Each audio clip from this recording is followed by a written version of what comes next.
Hi, fourth grade, and welcome back to Zearn with Mr. G. Today we're going to be working on our grade 4, mission 5, lesson 8. Today we're continuing our work with our fractions.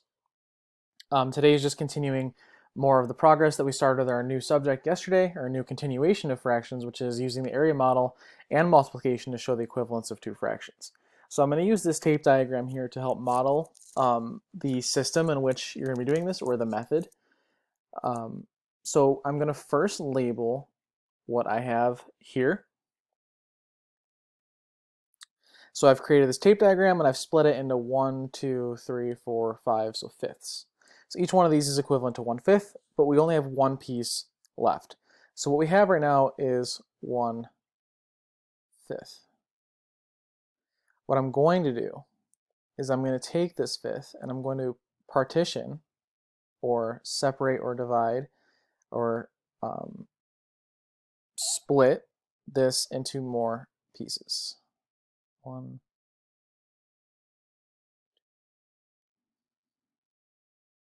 Okay, so now I have split this 3 times.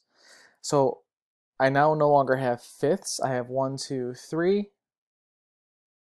This is a really easy way to count this. Watch.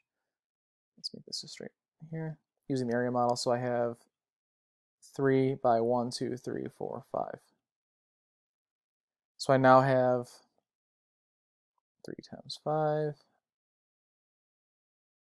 I have 15ths.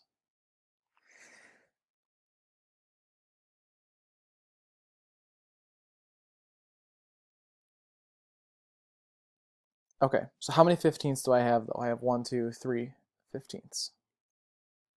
So I haven't changed the amount that we still have. I've just cut it into more pieces. So imagine this is, a loaf of bread, maybe cornbread, like the example in Zearn yesterday. Imagine this is all one, and we had originally cut into fifths, 5 pieces, but now we've split it again, and now it's all into 15ths. So I have 3 of them left. But what I want to show you guys is how to solve this with multiplication, or to answer this with multiplication. So 1/5 equals, and I'm going to put my equals here. We want to end up with 3/15. How could I end up at 3/15 with 1/5? Imagine that we didn't have this tape diagram necessarily, we had just this here. I'm going to rewrite my 1/5, and I know I'm multiplying by a fraction here. The fraction is going to be equivalent to 1 because, again, we're not changing how much is there, we're just changing the number of pieces that have been cut. So I know to get from 1 to 3, I have to multiply by 3. So I'm going to also multiply the bottom by 3. Again, 3/3 is equivalent to 1, where I'm not changing the size of it, just how many pieces are cut. And you can see that's also very much linked to what I have here, where I have 1, 2, 3 extra pieces now cut across, leading to this here.